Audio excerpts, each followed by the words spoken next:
A blessed day to everyone. So, this is our fourth day. So, ito yung actually before, ito yung start yung first day of 4 days ng conference sa G12 Asia. So, dito, before kami magpunta kasi ang start pa lang niya is 7 p.m. So, sa umaga, tawag dito, syempre, pasyal muna tayo sa Marina Bay. So, ito yung Marina Bay na nandito yung tawag yun, Merlion yan. So, syempre, picture-picture muna tayo. And mapapansin nyo sa unang picture wala pa si Nate kasi nagpasyal sila dyan ni ninang niya.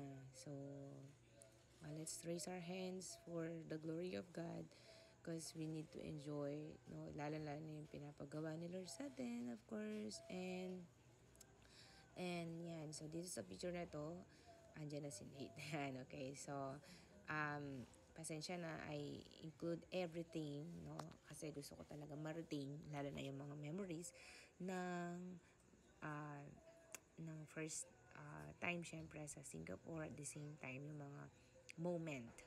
Yan. So, si Maya, tulog na tulog. I think, dahil 4 days na dyan. So, I think, nakapag-adjust naman siya. Pero, syempre, meron siyang time na matutulog rin. Dahil, baby, of course. So, and yun nga, nag-enjoy sila. So, actually dyan sa Merlion, dyan sa lugar na yan, which is usually nagpapapicture ang marami na nakanganga, di ba? So, kami parang, me personally, hindi na ako nakigaya. So, tsaka hindi na rin ako masyado. Nagpunta ako saglit lang, pero dun muna kami dun sa, tawag dito, malilim kasi si Maya natutulog. So, si Daddy with Nate, and of course, with Ninang Rain. Yan. So, enjoy nila yung view at sobrang init. Actually, Singapore is like Philippines, no? Kaklima din natin sila.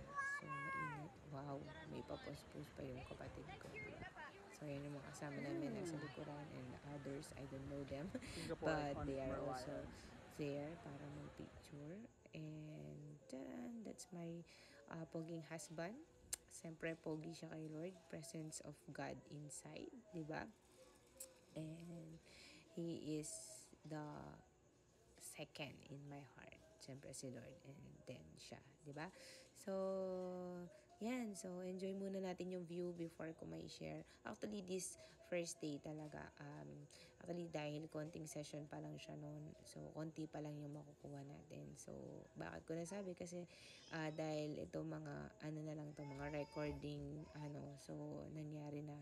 Kaya, abangan nyo na lang yung mga next. So, 5th day, 6th day, and 7th day ng Singapore namin. So, that's it. And finally, nagpicture ako kay Nate kasi I don't want to miss the moment also. Syempre. And si Maya iniwan na namin dahil nga, just like I said, napakainit sa lugar na yan. So, yan. So, kissing. I think marami daw ang nagpupunta every night. Kasi, yun nga, siyempre, pag night, di masyado mainit, di ba? So, yan. So, sayang kasi yung, namin, yung vacant time namin. Lalo na, kumpleto na kami na magkakasama. So, kami yung nauna. Tapos, sila pastor pangalawa. Hindi sabay-sabay yung flight namin. And then, yung mga kasama namin. Actually, dumating sila madaling araw, kagabi. Yan. So, parang ganun yung time nila. So, enjoy the view. Yan. So, for you, I make a video of this and also the buildings na napakaganda. So, if they do that, we can do also. Diba? Yan. So, let's go na. Let's go back. So, init. I love diba? this. So, yan. Nag-request ako ng content. Being able to go other country with my wife. Picture lang tayo. Yan. So, that's the Merlion na tinatawag ko. Half lion, half mermaid. Yan. So, yan kami magkakasama. Alright, so yan, syempre magkakasama kami. Ang gaganda nila, diba? So, syempre kasama ako doon. So, let's enjoy the view, no? I hope may enjoy nyo tong video na to. again, gusto ko lang talaga na i-share dito. Syempre, dito sa channel na to, it's all about the vision, kung ano yung ginagawa ng vision sa life natin. Yes, of course, you can also do, or you can also go at Singapore, lalo na kung wala ka naman sa vision. Pwede naman, actually marami nga nakakapunta. Pero iba pa rin yung alam mo, may vision. Alam mo, merong purpose why you are doing those things, bakit ka nagpupunta dyan, at the same time, you enjoy the blessings, diba? The favor of God. So, yan. So, I hope yun nga, na-enjoy mo itong mga pinaglalagay kong video at mga pictures. And, yan. So, sabi ko sa inyo, napakainit, diba? So, yan yung mga, ito yung picture na, yung building na nasa likod. Yan. So, that is the model ata. I think. So, siyempre, nagpa-picture yung anak ko. It's a Lego building. Lego model building. Yan. So, yan yung mga lantern cute, diba? So, pinicturean ako ng asawa ko. And of course, siyempre, kasama yung anak ko. And, may nakasama dyan si Ninang Reyna tsaka si ni diba? So, hello. Yan. So, that is my picture. One of thing na talagang nagustuhan ko sa Singapore is yung nature lover talaga sila. So, mapapansin nyo yung mga actually, hindi ko na-picturean, sayang. Yung mga puno nila, sobrang tanda na, pero nandyan pa rin sila. Nare-retain sila kasi nga, talagang ayaw nila, ayaw nilang putulin kasi nga pangalagaan nila yung nature. Actually, ang Singapore daw, kung hindi ako nagkakamali, singlaki siya ng Pampanga. So, kung makikita niyo mo, sobrang laki ng Pilipinas versus sa Singapore, diba? Meron pa akong trivia. So, yung meron silang tinatawag na bus, yung love bus, no, hanggang second floor ata yun. So, nagkakalaman ng 100, ganun. So, galing pala yun sa idea daw. Hindi pa rin ako sure, pero again, hindi ako nag-research down kay Ferdinand Marcos. So, 'di ba? Okay, so that is one of my trivia sa Singapore. So, yan. So, nagpunta sila sa bridge. And then, syempre, ang anak ko, maraming energy. Diba, pag baby ka, pag anak, bata ka pa talaga. Diba, napakatas ng level ng energy mo. So, I hope balik natin yun. Youthfulness also, diba? Pag adulting, medyo nakakaramdam na. Paano pa kaya pag na talaga, diba? So, yan. So, yan, merong building ng HSBC. So, kung alam niyo yung bangko ng HSBC, kasi dati ako nag-work sa fast track company. So, that is my background. So, I almost 4 years, 3 to 4 years ako nag-work doon as a full-time. And, yun na. As I learned a lot of opportunity, nakita ko that I will never be the same again. Especially employee, diba? Magiging employee. So, kaya ko nasabi yun, yung building na yun, HSBC na alala ko kasi nag-i-encode kami ng mga data and kasama yung HSBC sa mga client. So, yung bangko ng HSBC sa mga client ng aming company that time. Okay, so, yan. So, look, sobrang linis, diba? And syempre, may selfie na naman ng aking poging-pogi na asawa. Diba? Pogi, diba? Ano yan? Richard Gutierrez, diba? Anong masasabi nyo? Yan. So, that is my husband. Pologing-pologi. Okay, so, I hope, again, ulitin ko na ma-enjoy nyo talaga tong video na to. Actually, tomorrow, nagpunta kami sa other side of Marina Bay. So, kaya namin yun na-discover or nakita kasi nga, siyempre wala na kami balak magbalik dyan. Kaya lang yung pinsan namin na almost 10 years na nag-work sa Singapore, pinakain niya kami. So, pinakain niya kami dun sa kung saan daw madalas kumakain yung mga turista. So, grabe, ang sarap ng pagkain. And ang dami niyang binili sa amin. Pero, yun nga, other side of Marina Bay yun. So, papakita ko yung mga views doon after this video. And makikita nyo yung, meron din silang mga light show every night. Night show every night. Ang ganda. Na-amaze ako, pero mas nakaka-amaze si Lord, di ba? So, yun. This is the view of the Marina Bay na pinuntahan namin. And, look, the nature. Yan yung kagandahan nila. Yan pa yung isa mga nakita ko na talagang tinatawag na nakaka-bless. At saka talagang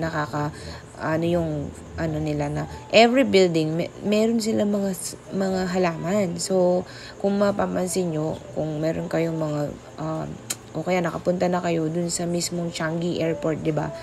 Grabe, ang ganda ng airport. Pero marami siyang halaman. So yun, sila talaga, nature lover talaga sila. Yan. So yun yung HSBC, 'di ba? Nakita natin. At kung hindi kami pinicturean ng kapatid ko, siguro wala kaming matinong picture, 'di ba? Actually, yung mga kasama po lang. Kaya yung first day, second day, and third day, dahil halos kami pa lang, wala pa sila, ang papangit na mga picture. So that is our baga update, 'di ba? Kaya gumanda ng konti yung mga picture. Okay, so yan ang aking napakagandang prinsesa na si Maya. Si Maya, siyempre mana kay Mami, pero mas kamukha niya si Daddy, diba? Admit ko naman yon. And we are all unique, diba? So I have a beauty and she has a beauty. So that is our mentor, si Ma'am Shay. Yan, hawak-hawak niya yung aking prinsesa. Okay, so siyempre, tawang-tawa sila, masaya sila, 'di ba? Actually pinapatawa si Maya diyan. Sayang yung moment, 'di ba? 'Di ba hindi magpapahuli si Tita Sam o kanyang ninang. Yan yung aming bunso. So bunso sa aming magkakapatid. So we are 5. Actually, again, trivia for me. Panganay namin, babae, si Ate Hazel. Pangalawa, yung lalaki, si Kuya Jonathan. Ako, gitna ako. And then si Harold, yung nasa Australia na. Doon sila nakatira kasama ng wife niya. And, yan ang bunso namin. So, kami? Alternate. Babae, lalaki, babae, lalaki, babae. And I am so blessed. I have a kuya, I have ate, I have a kuya, I have younger brother, and I have younger sister. Diba? San ka pa? Praise God. Okay, so, yan. Siyempre, yan si Tita Sophia. Yan yung unikahiha ng aming mga mentor. Yan, si Sophia na nakaka-bless yung puso. Diba? So, praise God. Sensya na kayo, medyo nagbabark yung aso sa kabila. So, I think nare-record siya. So, pasensya na for the background. So, yan. So, ito, time-lapse namin siya. Yan. So, papasakay na kami. Actually, contact kami ng 9-seater. Yan. So, ang grabe. Mahal talaga ng pamasahe dito. Pero again, okay lang na namin at the same time dahil private. So, pwede namin siya. Pwede kami pick up. So, kasi dahil may baby, tapos sila pastor, diba? So, pero yung mga kasama namin, dun sa mga ilang araw ng pag-stay namin, no, nag-ano sila sa MRT or LRT. Alright, so yan, nandyan na kami. Tcharan! Okay, so nandyan na kami sa convention hall, no? Yan yung Singapore convention. Napakaganda, grabe. So, we are so blessed. Number one, ang ganda-ganda talaga ng quality ng convention nila. Do not compare, pero yun nga. Kahit saan ka, kung saan ka mang place, kasi meron kaming place, especially yung mga parents, kasi nga, dahil may mga baby, so meron sila mga parang toys na pwede mong hiramin after the worship, and then after ng session, ligpitin na ibalik sa kanila. So hanggang doon, malinaw na malinaw maririnig yung mga nag-i-speak. So one of the thing na nasabi kong maganda, and wow, so nice. Siyempre, nag-picture kami. So, we are in the hall 4. Ayan. So, lakad-lakad na tayo for us to go inside. So, look, there's a lot of foreigner na makakasama natin inside. And actually, alam mo, grabe. Talagang pag may mga tinatawag na, dahil maaga ka na, pero alam mo, may pila ka pa rin dyan. Pero marami talaga yung mga mas uhaw, tinatawag yun yung mga talagang excited. So, pag binuksan na nila or inalaw na nilang pumasok, grabe.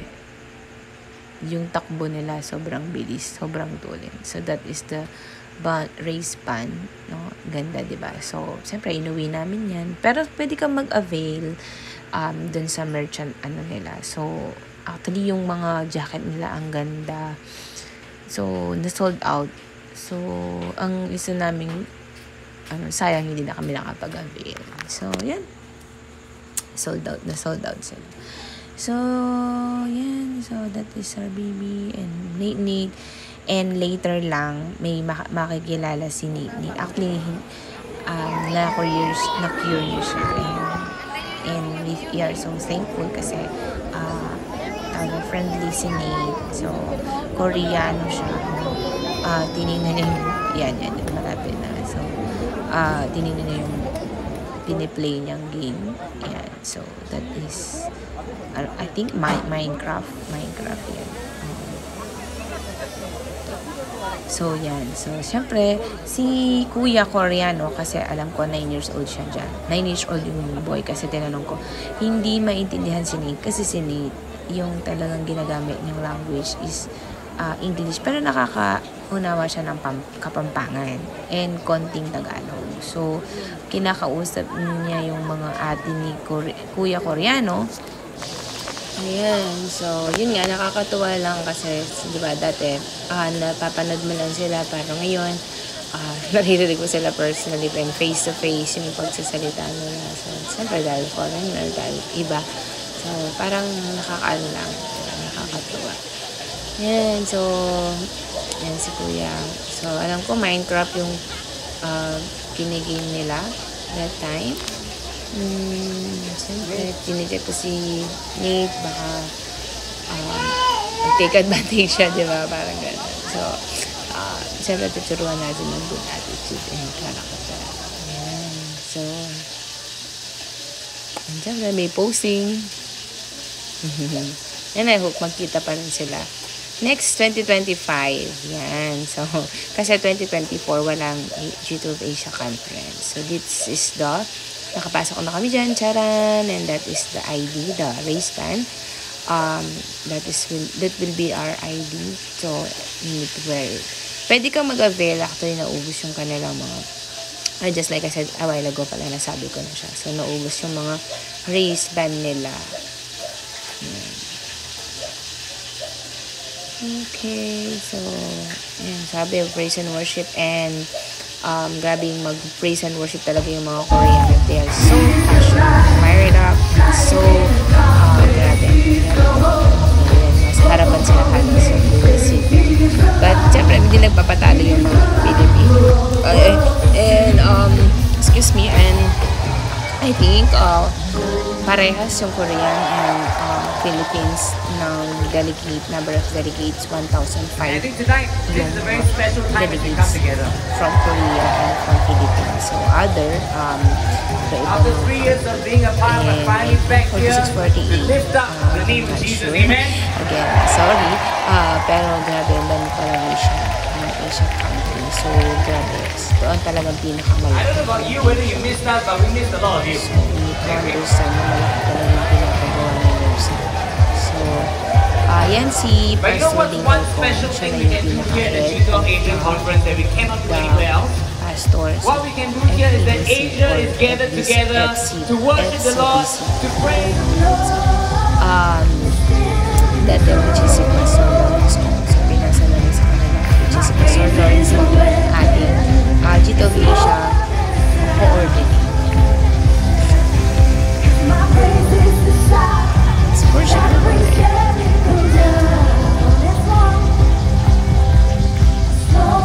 Diyan nasa harapan pa kami, pero maya-maya